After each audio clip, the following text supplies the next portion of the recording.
राधे राधे मित्रों, आज हम आपके लिए यहाँ पे लेकर आए हैं श्री शिव महापुराण की उमा संहिता के अध्याय 48 की कथा, जो है देवी के द्वारा सेना और सेनापतियों सहित निशुंभ और शुंभ का संहार। तो चलिए शुरू करते हैं।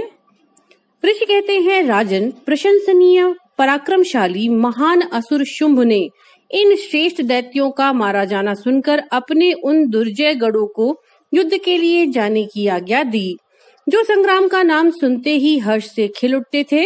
उसने कहा, आज मेरी आज्ञा से कालक, कालकेय, मौर्य, द्रौहाद्र तथा अन्य असुरगढ़ बड़ी भारी सेना के साथ संगठित हो विजय की आशा रखकर शीघ्र युद्ध के लिए प्रस्थान करें। निशुंभ और शुंभ दोनों भाई उन दैत्यों को पूर्वोक्त आदेश देकर रथ पर आरूढ़ हो स्वयं भी नगर से बाहर निकले। उन महाबली वीरों की आज्ञा से उनकी सेनाएं उसी तरह युद्ध के लिए आगे बढ़ी, मानो मरणोन्मुख पतंग आग में कूदने के लिए उठ खड़े हुए हों। उस समय असुर राज ने युद्ध स्थल में मृदंग, मर्दल, भेरी, डिंडिम, झांझ और ढोल आदि बाजे बजवाए। उन जुझारू बाजों की आवाज सुनकर युद्ध प्रेमी वीर हर्ष और उत्साह से भर गए, परंतु जिन्हें अपने प्राण ही अधिक प्यारे थे वे उस रणभूमि से भाग चले। युद्ध संबंधी वस्त्रों तथा कवच आदि से आच्छादित अंग वाले वे योद्धा विजय की अभिलाषा से अस्त्र शस्त्र धारण किए युद्ध स्थल में आ पहुंचे। कितने ही सैनिक हाथियों पर सवार थे, बहुत से दैत्य घोड़ों की पीठ पर बैठे थे और अन्य असुर रथों पर चढ़कर जा रहे थे। उस समय उन्हें अपने पराई की पहचान नहीं होती थी। उन्होंने असुर राज के साथ सम्रांगण में पहुंचकर सब ओर से युद्ध आरंभ कर दिया। धूल और धुएं से आकाश में महान अंधकार छा गया। सूर्य का रथ नहीं दिखाई देता था। अत्यंत अभिमानी करोड़ों पैदल योद्धा विजय की अभिलाषा लिए युद्ध स्थल में आकर डट गए थे। घुड़सवार, हाथी सवार तथा अन्य रथारूढ़ असुर भी बड़ी प्रसन्नता के साथ करोड़ों की संख्या में वहां आए थे। उस महासमर में काले पर्वतों के समान विशाल मदमत्त गजराज जोर जोर से चिंघाड़ रहे थे। छोटे छोटे शैल शिखरों के समान ऊंट भी अपने गले से गलगल ध्वनि का विस्तार करने लगे। अच्छी भूमि में उत्पन्न हुए घोड़े गले में विशाल कंठहार धारण किए जोर जोर से हिनहिना रहे थे। वे अनेक प्रकार की चालें जानते थे और हाथियों के मस्तक पर पैर रखते हुए आकाश मार्ग से पक्षियों की भांति उड़ जाते थे। शत्रु की ऐसी सेना को आक्रमण करती देख जगदम्बा ने अपने धनुष पर प्रत्यंचा चढ़ाई, साथ ही शत्रुओं को हतोत्साह करने वाले घंटे को भी बजाया। ये देखकर सिंह भी अपनी गर्दन और मस्तक के केशों को कपाता हुआ जोर जोर से गर्जना करने लगा। उस समय हिमालय पर्वत पर खड़ी हुई रमणीय आभूषणों और अस्त्रों से सुशोभित शिवा देवी की ओर देखकर निशुंभ विलासिनी रमणियों को मनोभावों को समझने में निपुण पुरुष की भांति सरसवाणी में बोला, महेश्वरी, तुम जैसी सुंदरियों के रमणीय शरीर पर मालती के फूल का एक दल भी डाल दिया जाए तो वह व्यथा उत्पन्न कर देता है। ऐसे मनोहर शरीर से तुम विकराल युद्ध का विस्तार कैसे कर रही हो? ये बात कहकर वह महान असुर चुप हो गया। तब चंडिका देवी ने कहा, मूढ़ असुर, व्यर्थ की बातें क्यों बकते हो? युद्ध करो, अन्यथा पाताल को चले जाओ। ये सुनकर वह महारथी वीर अत्यंत रुष्ट हो समर भूमि में बाणों की अद्भुत वृष्टि करने लगा, मानो बादल जल की धारा बरसा रहे हों। उस समय उस रण क्षेत्र में वर्षा ऋतु का आगमन हुआ सा जान पड़ता था। मद से उद्धत हुआ वह असुर तीखे बाण, शूल, फरसे, भिंदीपाल, परिग, धनुष, भुशुंडी, प्रास, क्षुप्र आदि बड़ी बड़ी तलवारों से युद्ध करने लगा। काले पर्वतों के समान बड़े बड़े गजराज कुंभस्थल विदीर्ण हो जाने के कारण सम्रांगण में चक्कर काटने लगे। उनकी पीठ पर फहराती हुई शुंभ निशुंभ की पताकाएं, जो उड़ती हुई बालकाओं अर्थात बगुलों की पंक्तियों के समान दिखाई देती थीं, अपने स्थान से खंडित होकर नीचे गिरने लगीं। शत विशत शरीर वाले दैत्य पृथ्वी पर गिरकर मछलियों के समान तड़प रहे थे। गर्दन कट जाने के कारण घोड़ों के समूह बड़े भयंकर दिखाई देते थे।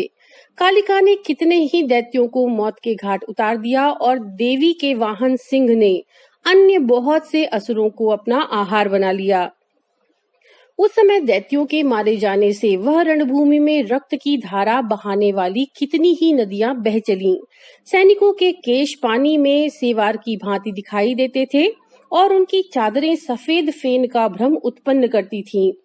इस तरह घोर युद्ध होने तथा राक्षसों का महान संहार हो जाने के पश्चात देवी अंबिका ने विष में बुझे हुए तीखे बाणों द्वारा निशुंभ को मारकर धराशायी कर दिया।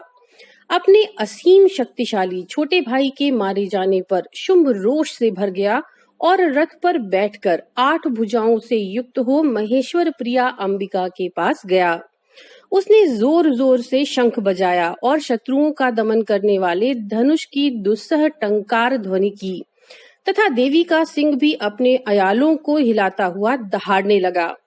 इन 3 प्रकार की ध्वनियों से आकाशमंडल गूंज उठा। तदनंतर जगदम्बा ने अट्टहास किया, जिससे समस्त असुर संत्रस्त हो उठे।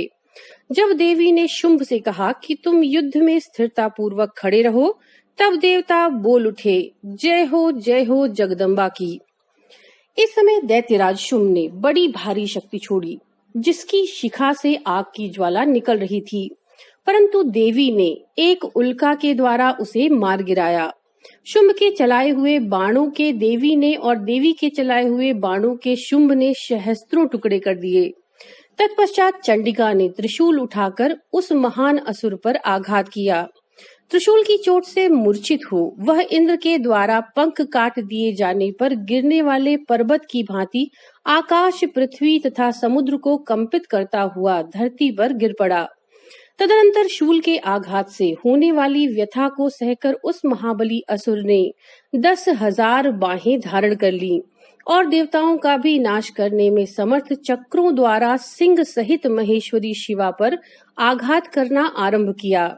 उसके चलाए हुए चक्रों को खेल खेल में ही विदीर्ण करके देवी ने त्रिशूल उठाया और उस असुर पर घातक प्रहार किया।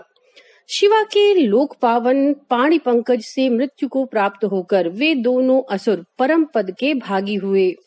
उस महापराक्रमी निशुंभ और भयानक बलशाली शुंभ के मारे जाने पर समस्त दैत्य पाताल में घुस गए। अन्य बहुत से असुरों को काली और सिंह आदि ने खा लिया तथा शेष दैत्य भय से व्याकुल हो 10 दिशाओं में भाग गए। नदियों का जल स्वच्छ हो गया, वे ठीक मार्ग से बहने लगी। मंद मंद वायु बहने लगी, जिसका स्पर्श सुखद प्रतीत होता था। आकाश निर्मल हो गया। देवताओं और ब्रह्म ऋषियों ने फिर यज्ञ आदि कार्य आरंभ किया। इंद्र आदि सब देवता सुखी हो गए। प्रभु दैत्यराज के वध प्रसंग से युक्त इस परम पवित्र उमा चरित्र का जो श्रद्धा पूर्वक बारंबार श्रवण या पाठ करता है, वह इस लोक में देव दुर्लभ भोगों का उपभोग करके परलोक में महामाया के प्रसाद से उमा धाम को जाता है। राजन, इस प्रकार शुंभासुर का संहार करने वाली देवी सरस्वती के चरित्र का वर्णन किया गया, जो साक्षात उमा के अंश से प्रकट हुई थीं। तो मित्रों, ये थी अध्याय 48 की कथा उमा संहिता से, शिव पुराण से। नमो नारायण।